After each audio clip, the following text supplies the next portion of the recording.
آپ اپنا نقاب ہٹائیں۔ اس نے کہا بادشاہ میں نقاب نہیں ہٹا سکتی۔ کہا ہٹا لیجئے ورنہ زبردستی کی جائے گی۔ اس نے کہا اچھا ایسی بات ہے تو سنو، ٹھیک ہے میں اپنے نقاب کو ہٹاتی ہوں۔ جیسے اس خاتون نے نقاب کو اٹھایا، جیسے اس نے اپنے پردے کو اٹھایا تھا، تو بادشاہ کے پیروں کے نیچے سے زمین کھسک گئی۔ آپ جس کے ساتھ جیسا کرو گے ویسا ہی بھرو گے۔ ایسا نہیں ہے کہ آپ کسی کے لیے گڑھا کھود رہے ہیں، آپ سوچ رہے ہیں کہ وہ گڑھے میں گر جائے گا۔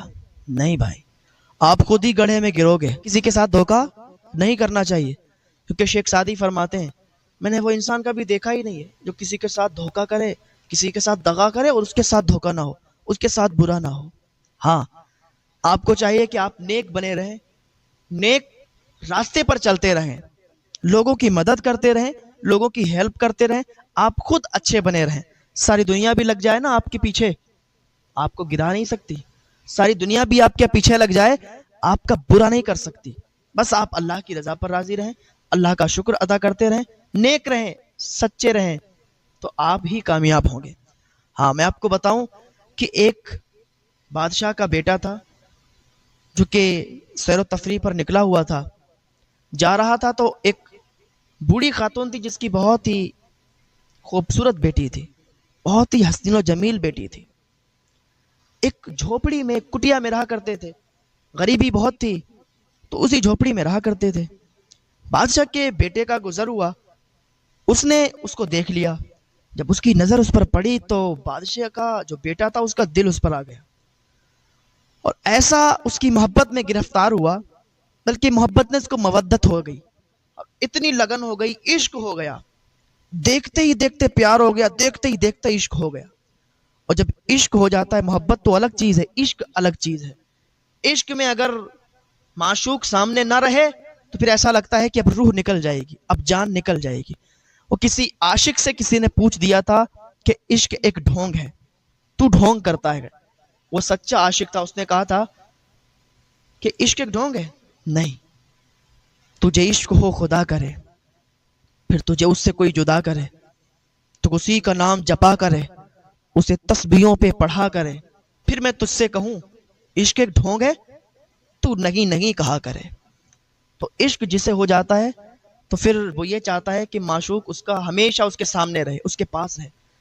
تو بادشاہ کے بیٹے کو عشق ہو گیا اس لڑکی سے۔ اس نے کہا جلدی سے مجھے میرے بابا کے پاس لے چلو، مجھے میرے باپ کے پاس لے چلو، مجھے اپنے باپ سے بات کرنی ہے۔ باپ کے سامنے آیا لیکن کہنے کی ہمت نہیں ہوئی، اپنے والد سے کہنے کی ہمت نہیں ہوئی کہ میں اس سے پیار کرتا ہوں، میں اس سے شادی کرنا چاہتا ہوں۔ جا کے اپنے کمرے میں لیٹ گیا اور اسی کی یادوں میں، اسی کے خیالوں میں رہا۔ لڑکی اتنی خوبصورت تھی، اتنی حسین و جمیل تھی کہ پہلی بار دیکھتے ہی بادشاہ کا بیٹا فدا ہو گیا۔ صبح ہوئی، رات گزار دی، جاگتے جاگتے صبح ہوئی تو آنکھیں سوجی ہوئی تھی۔ ناشتے پہ جب سب لوگ جمع ہوئے، ناشتہ کرنے کے لیے بیٹھے تو اس کی آنکھیں سوجی ہوئی تھیں، عجیب سا چہرہ تھا۔ اور جب انسان کسی کی سوچ میں، کسی کی یادوں میں ہوتا ہے، جب انسان پر کوئی ٹینشن ہوتی ہے تو پھر اس کی ٹینشن الگ ہی دکھتی ہے کہ اسے یہ ٹینشن ہے۔ اس کے باپ نے جب اس کا چہرہ دیکھا تو کہا اے میرے بیٹے، تجھے کس چیز نے ٹینشن میں ڈال دیا ہے؟ تو میرا ایک ہی بیٹا ہے، وہ بھی منتوں سے پیدا ہوا ہے، اور تو اگر ٹینشن میں رہے گا تو تیرا باپ سکھ نہیں رہ سکتا ہے۔ تو مجھے بتا دے کس چیز کی ٹینشن ہے تاکہ اس کا حل ڈھونڈا جائے۔ اس نے ڈرتے ڈرتے کہا بابا مجھے ایک ٹینشن ہے۔ کہا بتانا تو صحیح کہ ٹینشن کیا ہے؟ کہا بابا مجھے ایک لڑکی سے پیار ہو گیا ہے، مجھے ایک لڑکی سے عشق ہو گیا ہے، اور میں نے اس لڑکی کو دیکھا جب سے میرے دل میں عجیب عجیب خیالات آ رہے ہیں۔ میں چاہتا ہوں کہ میں اسی سے شادی کروں، اگر میری اس سے شادی نہیں ہوئی نا تو میں مر جاؤں گا بابا، میری جان ہی نکل جائے گی، میری روح نکل جائے گی۔ بابا مجھے محبت نہیں، مجھے عشق ہوا ہے۔ اس نے کہا میرے بیٹے تو پھر تو ٹینشن میں کیوں ہے؟ تو نے مجھے پہلے کیوں نہیں بتایا؟ اب ٹینشن ہٹا دے، ٹینشن دور رکھ، کہیں بھی کوئی بھی ہو میں تیری شادی اس سے کراؤں گا۔